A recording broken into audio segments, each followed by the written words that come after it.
ایک بزرگ تھے شاہ بقی الدین ابن مخلد، وہ کہتے ہیں مجھے پتہ چلا کہ اس دور میں نبی کریم علیہ السلام کی حدیث جو سب سے بہترین پڑھاتے ہیں وہ امام احمد بن حنبل ہیں۔ ان کو حضور کی حدیث سے جو خاص شغف ہے وہ کسی اور کو نہیں۔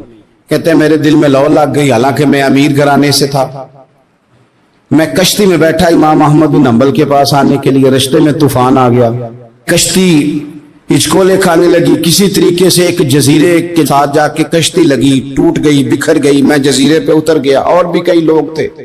ایک مہینہ وہاں رہنا پڑا، بارشیں ختم ہوئی، موسم ٹھیک ہوا تو ایک کشتی دکھائی دی آتی ہوئی۔ فرماتے ہیں کہ وہ اس کشتی میں بیٹھا، دوبارہ بغداد کیا، مجھے سفر طے کرتے 2.5 مہینے گزر گئے، وہ جزیرے پہ مہینہ پتے کھا کے بھی گزارا کرنا پڑا۔ نکلا تھا علم حاصل کرنے، جب بغداد شریف پہنچا لوگوں سے پوچھا امام احمد بن حنبل کا مدرسہ کہاں ہے؟ انہوں نے کہا وہ مدرسہ تو بند ہو گیا ہے، وقت کا بادشاہ مخالف ہو گیا، مسجد مدرسہ سیل کر دیا۔ امام صاحب کہاں ہیں؟ کہا گھر کے اندر قید ہیں۔ ان کے گھر کو سب جیل بنا دیا، چاروں جانب پولیس کھڑی ہے، اور ویسے بھی بغداد میں کرفیو ہے، ہر چوک چوراہے میں پولیس والے کھڑے ہیں۔ شاہ بقی الدین کہتے ہیں اتنا کچھ سننے کے باوجود بھی میرا جذبہ ٹھنڈا نہیں ہوا۔ وہ مہینے میں سفر کی صحبتیں، گو سنا تھا کہ آستانہ یار دور ہے، پر ہم نے بھی ٹھان لی تھی کہ جانا، وہ سنا تھا کہ آستانہ یار دور ہے، پر ہم نے یہ ٹھان لی تھی کہ جانا ضرور ہے۔ کہتے پہنچ گئے، اب پتہ چلا کہ کرفیو ہے، سڑکوں پہ پولیس کھڑی ہے، گلیوں میں چوکوں چوراہوں میں پہرے ہیں، امام صاحب تک تو جا کوئی نہیں سکتا۔ کہتے میں نے ایک شخص کی منت کی، میں نے کہا کسی طریقے گاڑی بتا، کہنے لگا میں اشارہ بھی نہیں کر سکتا، سخت حالات ہیں۔ وہ کوئی طریقہ، میں نے جب زیادہ تڑپ کے کہا تو وہ شخص کہنے لگا میں ان کے گھر کے قریب تجھے لے جاؤں گا اور گزرتے وقت صرف آنکھ کا اشارہ کروں گا۔ کہتے میں نے کہا یہ بھی ٹھیک ہے۔ ان کے گھر کے تیری تلاش میں پھرے نا ہم جنگل پہاڑ اور دشت میں، ان کے دروازے کے قریب اس نے اشارہ کیا۔ شاہ بقی الدین کہتے ہیں کہ میں گھر دے کے آ گیا واپس۔ اب میں سوچنے لگا کہ کیسے امام صاحب تک پہنچنا ہے، بڑی تجویزیں سوچی، بڑی تجویزیں، کام والا بن جاؤں، پھیری لگانے لگ جاؤں۔ پھر سوچا کہ اگر میں کچھ بیچوں گا ریڑھی پہ رکھ کے تو کوئی خریدنے نکلے گا، کوئی نہیں نکلے گا، کس طرح کروں، کیا کروں، بڑی سوچیں۔ بالآخر میں نے طے کیا، اللہ اکبر، میں نے نہ کپڑے پھاڑ لیے، امامہ اتار دیا۔ فرماتے ہیں کہ ایک پیالہ مٹی کا خرید کے گلے میں رسی سے باندھ لیا، اور امام احمد بن حنبل کی 3 گلیوں پیچھے میں نے دروازہ دروازہ صدا لگانی شروع کی، فقیر ہوں، اللہ کے نام پہ لینے آیا ہوں۔ کہتے ہیں ایک ایک دینار مانگتے مانگتے مانگتے مانگتے آزم یار منون دکھاتا رسا کی پیز بٹائے۔ کہتے ہیں مانگتے مانگتے نا میں امام احمد بن حنبل کے دروازے تک آیا، امیر گھر کا بچہ تھا، بڑے پیسے جیب میں ہوتے تھے۔ امام کے دروازے پہ صدا لگائی، کوئی ہے اللہ کے نام پہ دینے والا؟ کہتے ہیں وہ نور بھرا دروازہ کھلا، ایک گورے مکھڑے والا، سفید داڑھی والا، سونے امامے والا، چمکدار آنکھیں، نورانی شباہت۔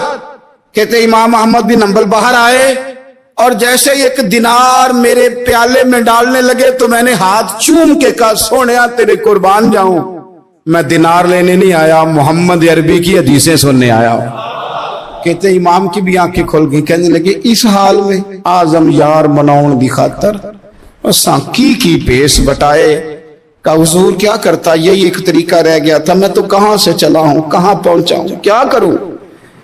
امام صاحب فرمانے لگے پھر میں بھی بڑے دنوں سے پریشان تھا، کوئی سیکھنے والا نہیں مل رہا تھا، تو مل گیا۔ کہنے لگا حضور میں روز آ جاؤں فقیر بن کے، آپ جتنا چاہیں 2 4 5 منٹ میں مجھے حدیثیں سنا دیں، میں اگلے دن یاد کر آیا کروں۔ کہتے 2 سال لگ گئے، شاگرد کہاں ملیں گے ایسے، کہاں مرید ملیں گے، گزر گیا دور۔ کہتے ہیں کہ میں نا ہر روز فقیر بن کے جاتا، 3 گلیاں پیچھے مانگنا شروع کرتا، کچھ حق نہ کرے، 2 سال دروازے پہ جاتا، آگے پیالہ کرتا، امام ایک دینار ڈالتے اور مصطفیٰ کی حدیثیں سناتے۔ کہتے ہیں حالات بدل گئے، 2 سال کے بعد حکومت بدل گئی، امام کا مدرسہ بحال ہو گیا، رش ہو گیا، بادشاہ بڑا عقیدت مند تھا، جو نیا آیا اس نے بڑا کر کے ادارہ بنا کے دیا. جس دن میں گیا تو رش لگا ہوا تھا. کہتے حالات بدلے تو ہم نے بھی کپڑے بدلے، ہم نے بھی کپڑے بدلے، ہم نے بھی دوبارہ سے دستار باندھی. اور کہتے ہیں بڑے لوگ بیٹھے ہوئے تھے، میں جب داخل ہوا نا تو امام اٹھ کے کھڑے ہوئے. آپ فرمانے لگے پتر ادھر آ، تو آگے آ کے بیٹھ. لوگ دین سیکھنے آتے ہیں، تو فقیر بن کے مانگنے آیا تھا. اور میں بھی باقیوں کو پڑھایا کرتا تھا، تجھے میں دیا کرتا تھا. اور اب باقی پڑھا کریں گے، تجھے دیا جائے گا.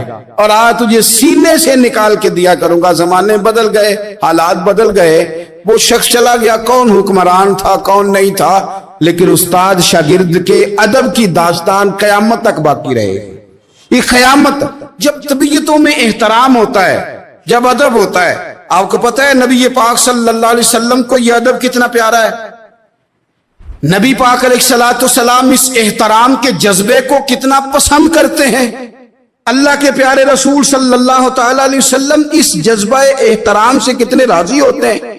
حضور کس قدر زیادہ چاہتے ہیں کہ میری امت ادب والی بنے. نبی پاک علیہ السلام ادب والے لوگوں کے بارے میں اتنے راضی ہیں، اتنے راضی ہیں، اتنے خوش ہیں. حضور اتنا نوازتے ہیں. میں نے یہ حدیث پڑھی تو یوں لگا کہ جیسے روح وجد کرنے لگی ہے.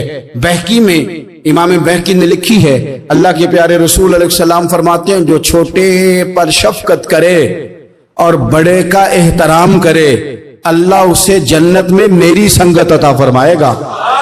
یہ میرے قرب کا ذریعہ ہے. یہ چیز میرا قرب ملے گا. شرط یہ ہے کہ ادب والے بن کے آؤ، احترام والے بن کے آؤ. کبھی بھی سوء ادب نہ کریں، کبھی کسی مقام پر بے ادبی نہ کریں.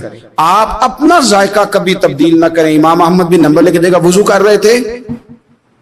ایک شخص کہتا ہے میں نے ساری زندگی گناہوں میں گزار دی تھی. تو امام صاحب نا وضو کر رہے تھے جھیل پر بیٹھ کے. تو جھیل اس طرح ہوتی ہے، پہاڑ ہیں، اوپر کو پانی نیچے آ رہا ہے.